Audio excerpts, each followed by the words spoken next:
Bapak punten na tak candi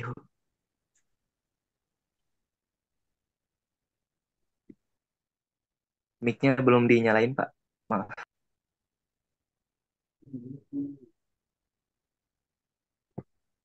Oh, terekam ya.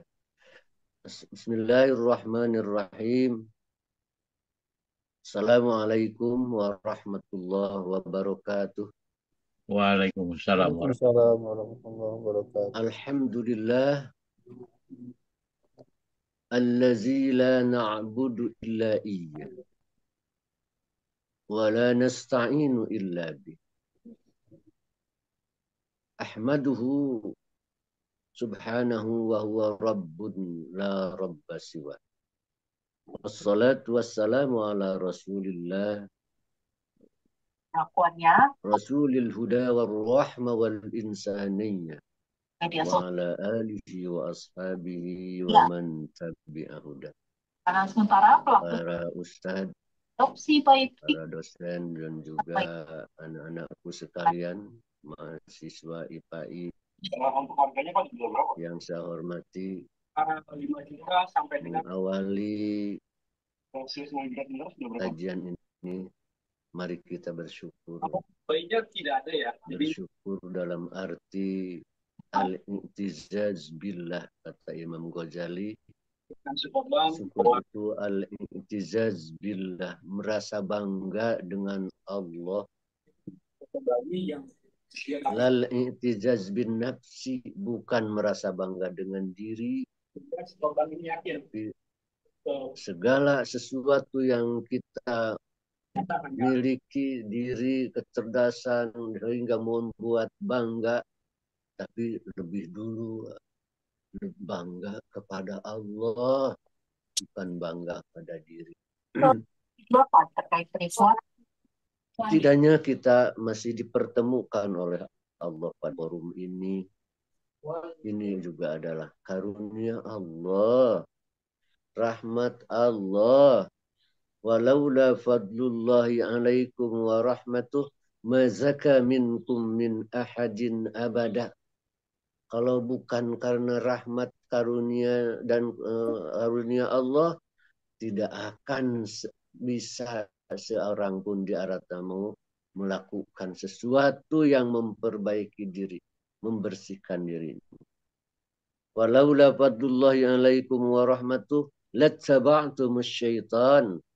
Kalau bukan karena karunia dan rahmat Allah, niscaya kalian hanya akan terseok-seok saja, terbawa pilihan-pilihan setan. Kecuali sedikit saja katanya. Di sini kita bersyukur, mengapresiasi betapa karunia dan rahmat Allah berpihak kepada kita. Tidak sederhana hadir kajian kita bangun subuh dan ada keterpanggilan ya untuk bergabung sharing di antara kita. Pada kesempatan ini kita akan melanjutkan kajian berdasar tartib turunnya Al-Quran. Izinkan saya membuka ininya, layar.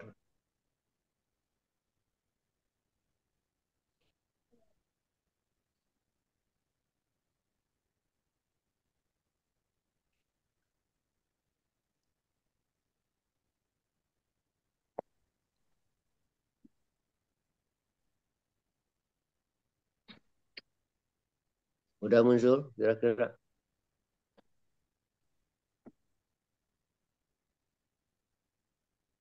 Saya beri tema strategi belajar atau pembelajaran efektif menurut Al-Quran. Kajian surah Al-Muzammil ayat 1 sampai 6 ya.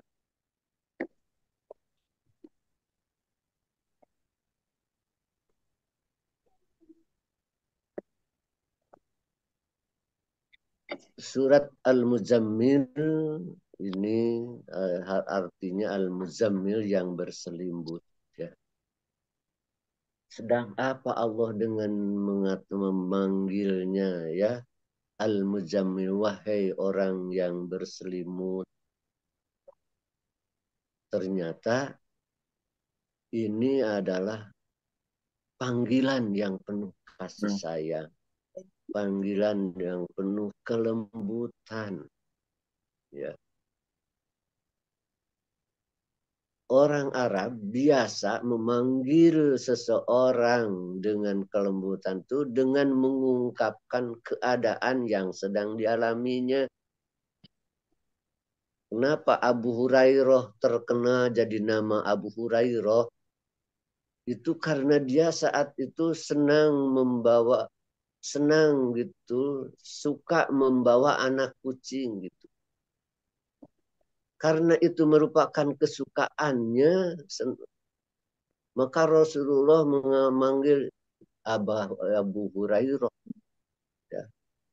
Dan panggilan itu adalah panggilan kelembutan dan kasih sayang. Nah ini pun Rasulullah Sallallahu Alaihi Wasallam dipanggil ya ayyuhal muzammil, itu seperti panggilan dari Rasulullah kepada Abu Hurairah. Supaya lebih terasa ini dekatnya panggilan kasih sayang. Suatu waktu Rasulullah Sallallahu Alaihi Wasallam mendatangi rumah Sayyidina Ali dan Fatimah. Ternyata Sayyidina Ali tidak ada. Fatimah, kemana Ali? Kata Rasulullah. Ali tidak tahu sedang kemana. Nampaknya terlihat ada masalah dengan Siti Fatimah. Nah, akhirnya Rasulullah menyuruh sahabat lain untuk mencarinya. Oh, ternyata ditemukan di masjid, sedang tidur, lelap sekali. Sehingga karena lelap, pipinya penuh oleh tanah gitu ya, tanah karena mungkin karena angin. Maka dilihatlah oleh Rasulullah, bayangkan seorang bapak mertua sedang ada masalah mantunya dengan anaknya, kemudian ya mungkin menenangkan ke masjid, ketiduran dan penuh tanah di pipinya. Nah Rasulullah manggil lembutnya teh, ya Aba Turab, ya Aba Turab. Nah, Aba Turab yang tanahan itu panggilan kelembutan, itu budaya Arab itu ya.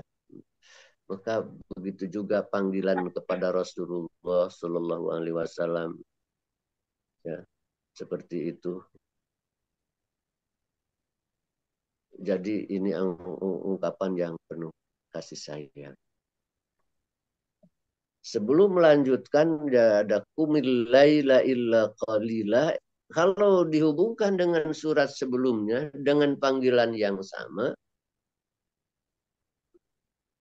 di surat Al-Mudassir justru seruan qum fa'anzir.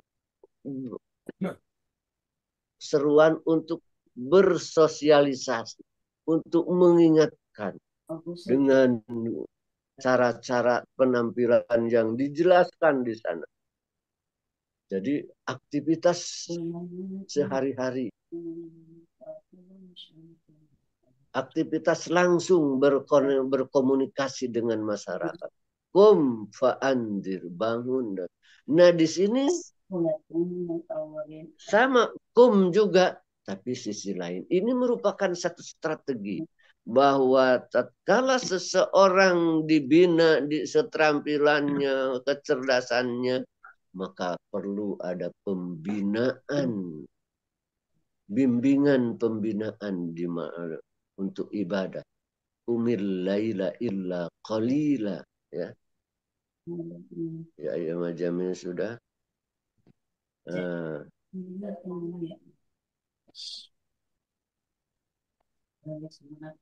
Dari surat Al-Mujammil ini ada kenapa dikatakan tadi bahwa ini sentuhan kasih sayang. Nah, dalam konteks pendidikan ini bisa diartikan sebagai ajakan untuk meninggalkan zona nyaman. Tentu saja bukan zona nyaman di sini bukan berarti Rasulullah pemalas ya. Nah, tapi untuk kita tatkala diorientasikan kepada pendidikan, nah ini adalah ajakan untuk meninggalkan zona nyaman atau kemalasan atau sikap acuh tak acuh. Pendidikan seringkali memerlukan pengorbanan, usaha, dan kesediaan untuk keluar dari kebiasaan lama. Ini adalah panggilan aksi, ya, dan transformasi. Kalau di Al-Mudassir aksi, dan sekarang aksi di dalam membina diri, membangun semangat, keluar dari zona nyaman. Kita ini kadang-kadang sulit berubah karena enggan keluar dari zona nyaman. Datos biasa, kieu, wios we, kieu. Nah, pendidikan tidak begitu. Pendidikan ingin merubah, ya, merubah, dan perubahan itu tentu saja akan membongkar kebiasaan-kebiasaan yang kurang baik atau karena nyaman dengan kondisi begitu sehingga perubahan itu sangat minim atau bahkan tidak terjadi. Kenapa? Karena memang dikuatkan oleh ayat dalam Al-Quran, sesungguhnya Allah tidak akan mengubah keadaan suatu kaum. Innallaha la yughayyiru ma biqaumin hatta yughayyiru ma bi anfusihim. Ini menekankan harus ada perubahan. Dihubungkan dengan ayat ini, jelas pendidikan itu adalah upaya merubah, ya. Nah, harus ada kesediaan untuk berubah sesuai dengan perkembangan. Bahkan betul-betul paling tidak mulai dari ada kesediaan untuk mendengarkan. Imam Ibnu Katsir dalam tafsirnya seringkali menggarisbawahi bahwa panggilan kepada Nabi itu adalah perintah untuk memulai tugas kenabian yang berat, yang membutuhkan persiapan spiritual dan mental yang kuat. Nah, panggilan-panggilan seperti ini seringkali Allah ungkapkan dengan ungkapan-ungkapan yang begitu menyentuh karena mengharapkan terjadi perubahan. Yang menarik di dalam Al-Quran tidak ada ya Muhammad. Yang ada ya ayyuhan nabi, ya ayyuhal muzammil, ya ayyuhal muddassir.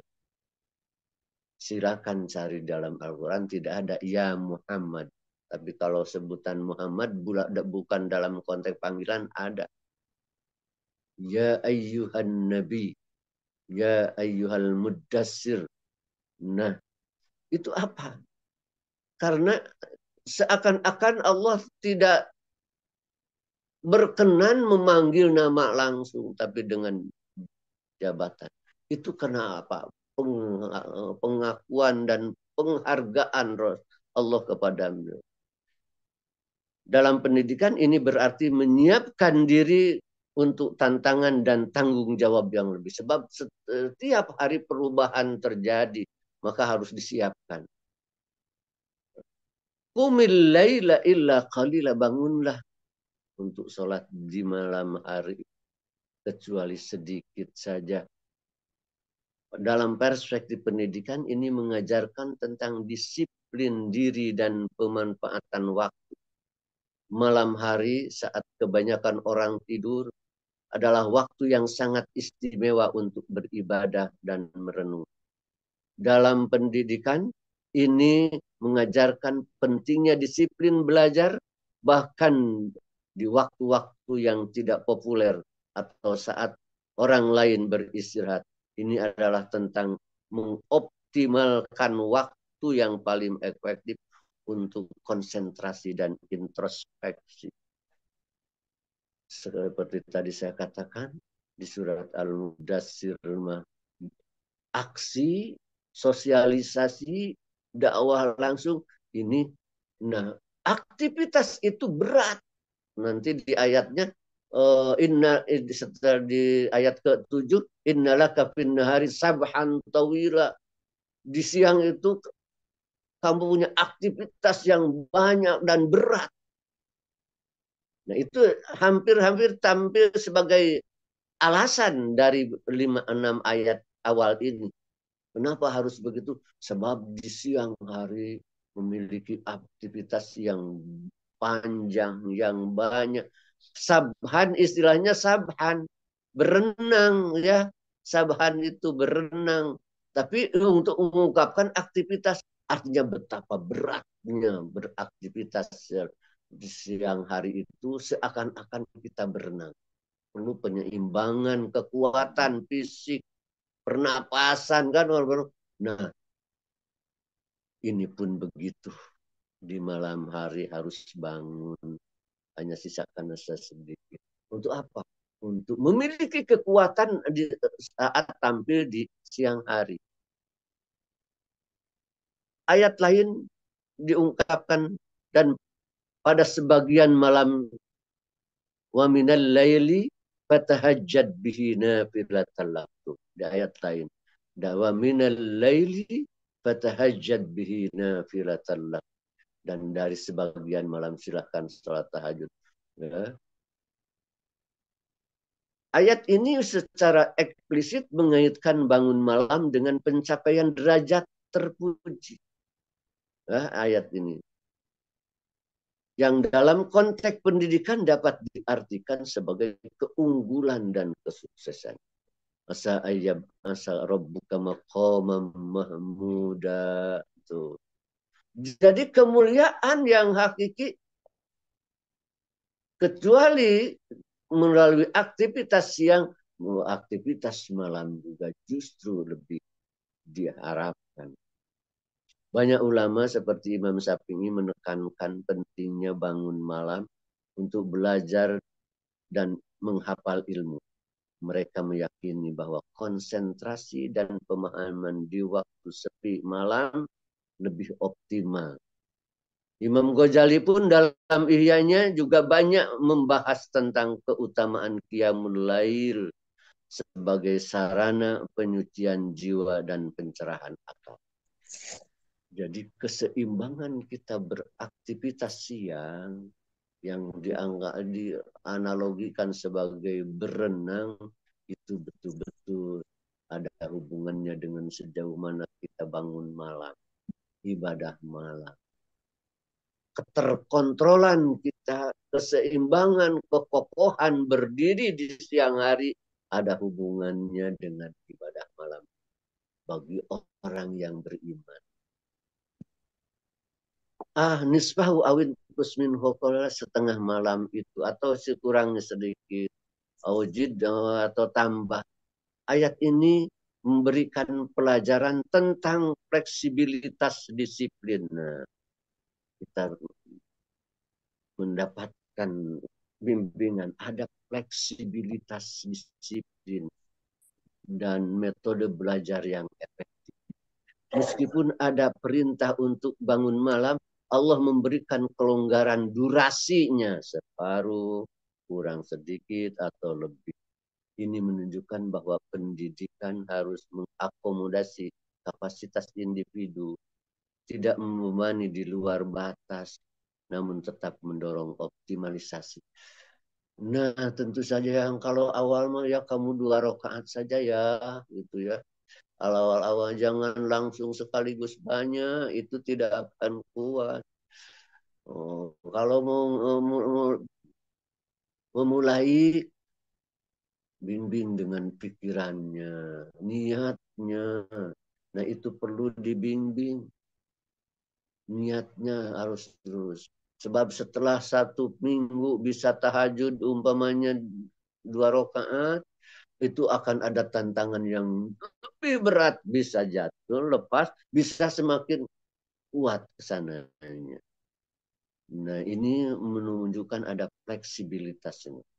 bagian bacalah Al-Quran itu dengan perlahan. Nah, nanti warattilil Qur'ana tartila, dan di ayatnya tidak tampil, dan bacalah Al-Quran itu dengan perlahan.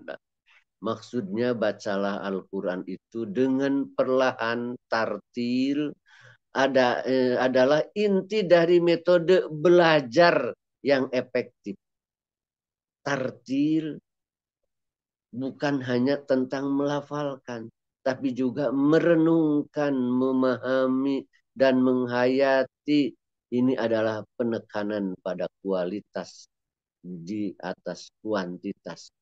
Tartil itu bukan sekadar menyuarakan, tapi dengan bacaan yang betul-betul diselaraskan dengan makrojnya. Coba kalau kita betul-betul menghadap, membuka mushaf, kemudian kita baca dengan penuh harapan pada bimbingan Allah, dan kita pun melafalkannya dengan sebaik-baiknya. Nisfahu awin qus minhu qalila, dikenakan ya makrojnya itu karena takdim kepada Allah, itu insya Allah akan betul-betul memberi pengaruh. Ya, beda lagi dengan baca cepat ngegorolang tapi mana untuk ngiringan. Walau sulit kita memahami seluruhnya, yang tahu ya kita hadirkan, mana ingat, tapi takhasyu, tadarru, betul-betul rengkuh ka Gusti, orang itu akan sangat mempengaruhi. Bisa saja karena sering begitu Allah berikan bimbingan secara spontan pada batin kita sekalian.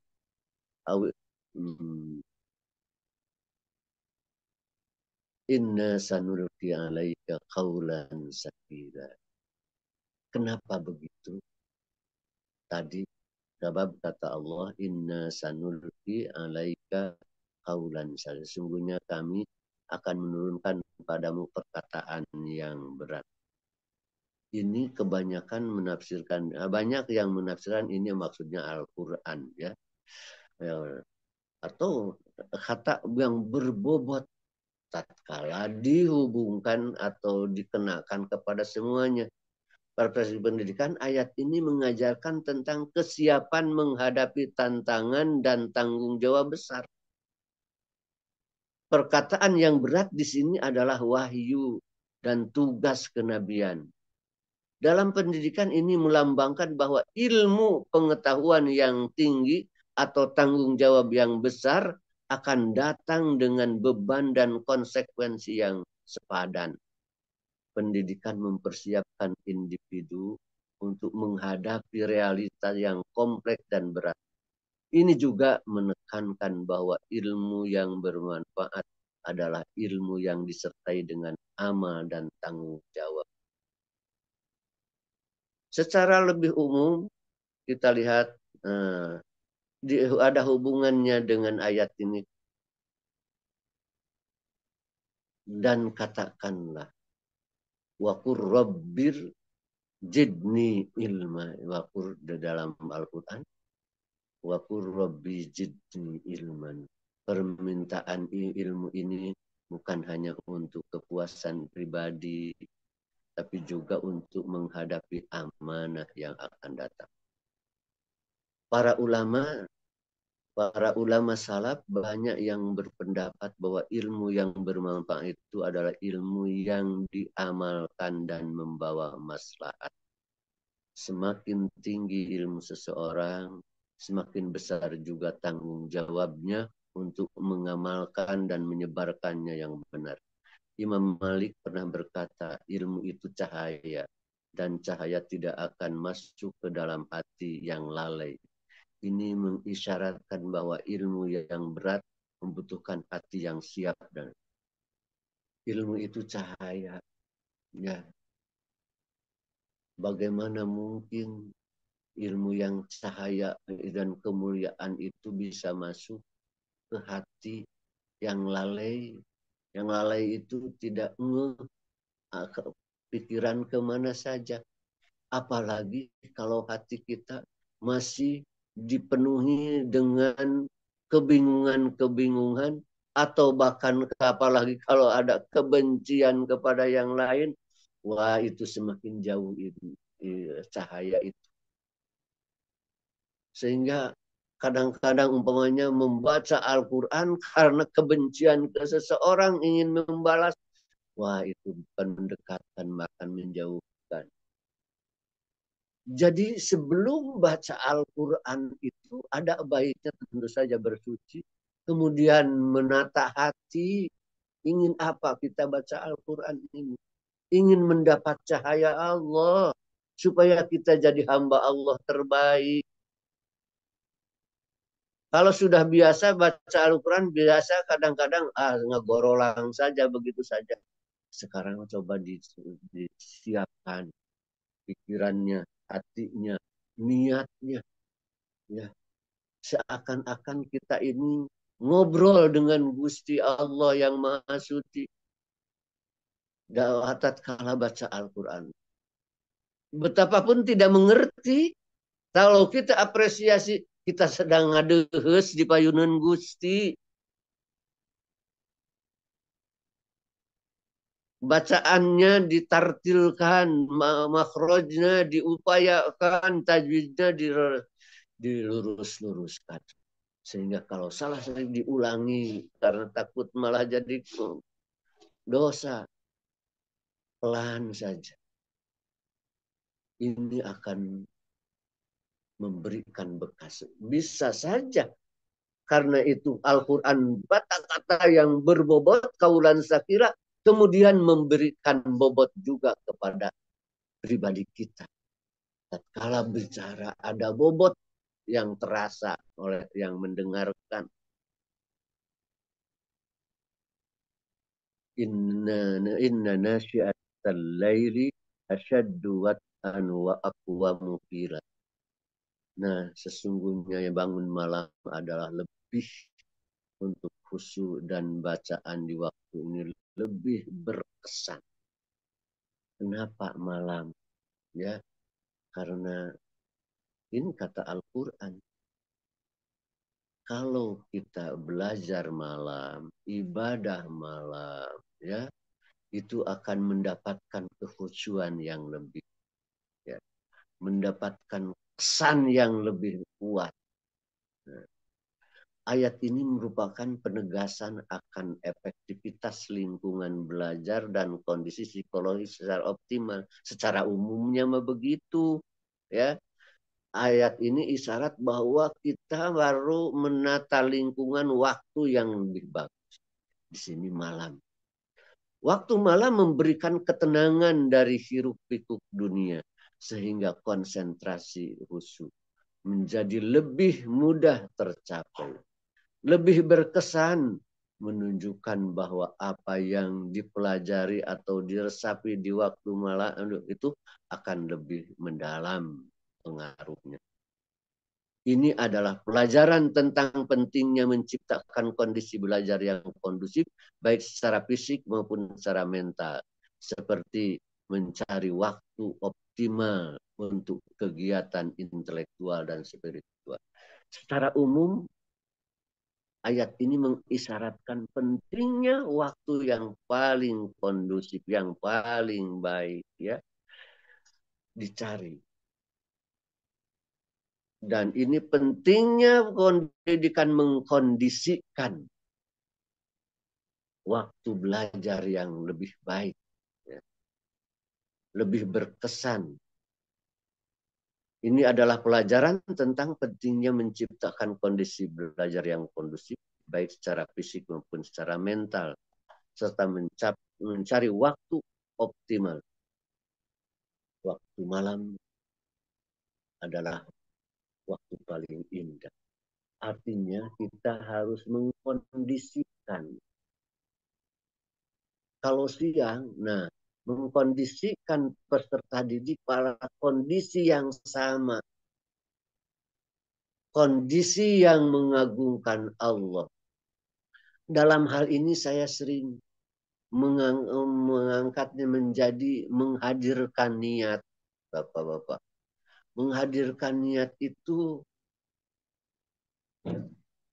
mengungkapkan kebesaran Allah. Di awal pelajaran itu seperti tadi, ya, sebenarnya sedang menghadirkan niat. Saudara-saudara, umpamanya di kelas itu, Anda bisa hadir di sini, kita bisa datang di sini, bukan karena kita sehat, bukan karena kita kuat, bukan karena punya motor, ya, sehat, kuat, cerdas, tidak memastikan apa-apa di hadapan kehendak dan kekuasaan Allah.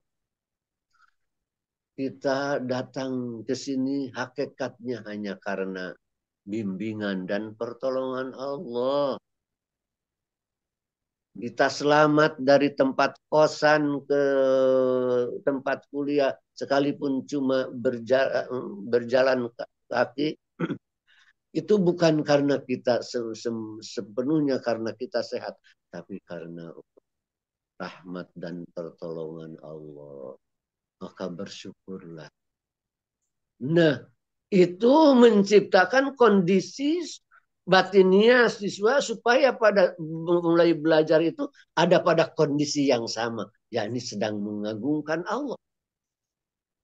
Atau bercerita alang lain saja yang mengagungkan Allah.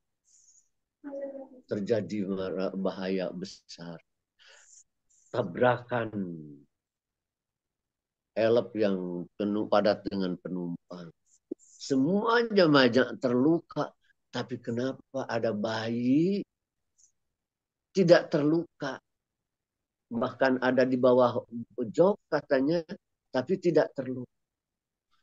Apalagi kalau bukan karena kuasa Allah, ya.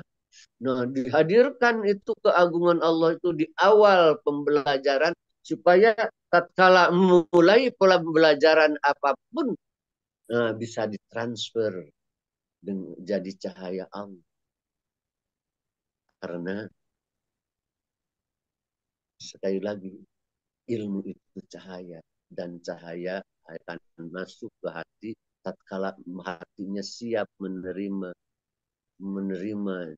kuatan yang berbobot. Cahaya ilmu Al-Quran itu adalah kekuatan yang sangat berbobot tidak tertandingi. Dalam ayat lain, sesungguhnya Tuhanmu adalah Tuhan yang maha pengampun, lagi maha rahmat. Kalau dia menyiksa, maka karena perbuatan mereka. Tentu dia menyegerakan azabnya. Tapi bagi mereka ada waktu tertentu yang mereka tidak akan dapat darinya. Meskipun tidak secara langsung tentang pendidikan, ayat ini secara implisit mengajarkan tentang pentingnya memanfaatkan waktu yang tersedia. Begitu juga berbagai imam, beberapa imam Al-Ghazali dan yang lain sangat menegaskan dalam mengatur waktu. Kata Imam Ghazali dalam satu kitabnya, wa alaika an tuwazzi'a awqatik, di dalam awana juga ada, wa alaika an tuwazzi'a awqatik, dan kamu harus membagi waktu. Malam itu berapa persen dari waktu kita siapkan, jam berapa, niatkan dengan baik. Insya Allah dengan niat yang baik itu akan dibangunkan dan diberi kesempatan kalau sudah kita biasa. Kalau kita betul-betul menginginkan. Wa alaika an tuwazzi'a awqatik, kata Imam, kamu harus membagi waktu hatta la tamurra sa'atun, sehingga tidak berlalu satu saat pun kecuali fungsi zikirnya, fungsi terkoneksinya dengan Allah melalui amal itu betul-betul terjadi.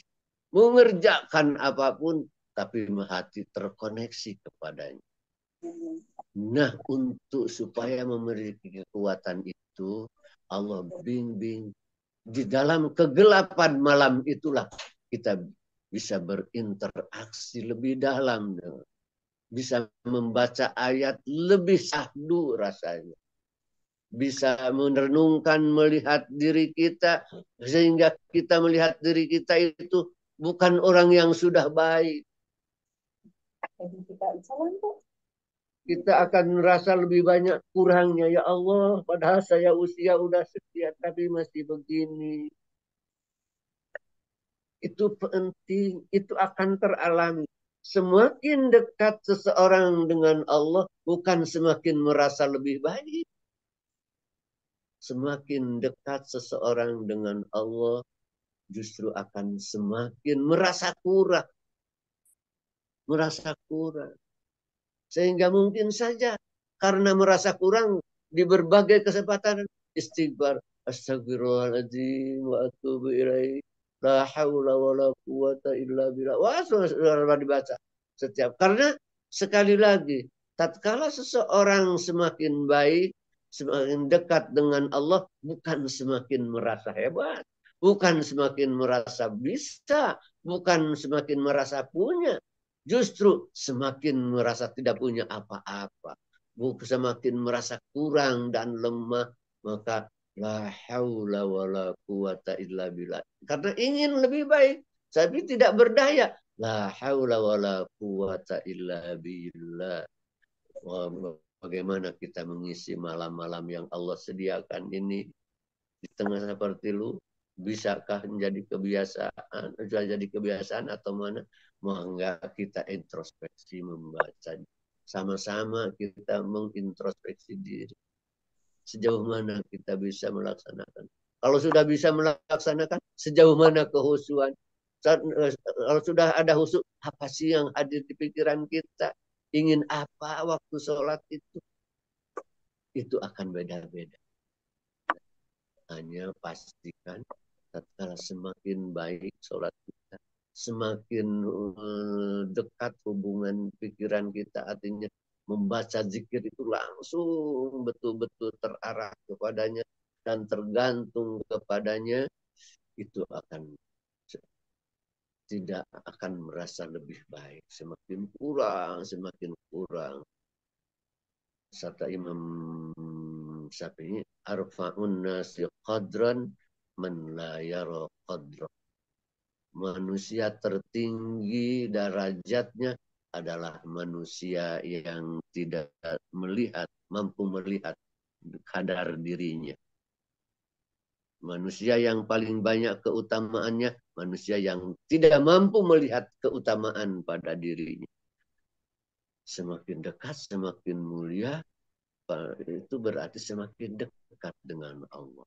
Semakin dekat dengan Allah, berarti semakin jelas melihat keagungan Allah, kebesaran Allah, ketakterbatasan Allah, kesempurnaan Allah dalam segala hal. Tatkala melihat ketakterbatasan Allah, kesempurnaan Allah dalam segala hal, apakah iya diri kita bisa melihat diri kita hebat?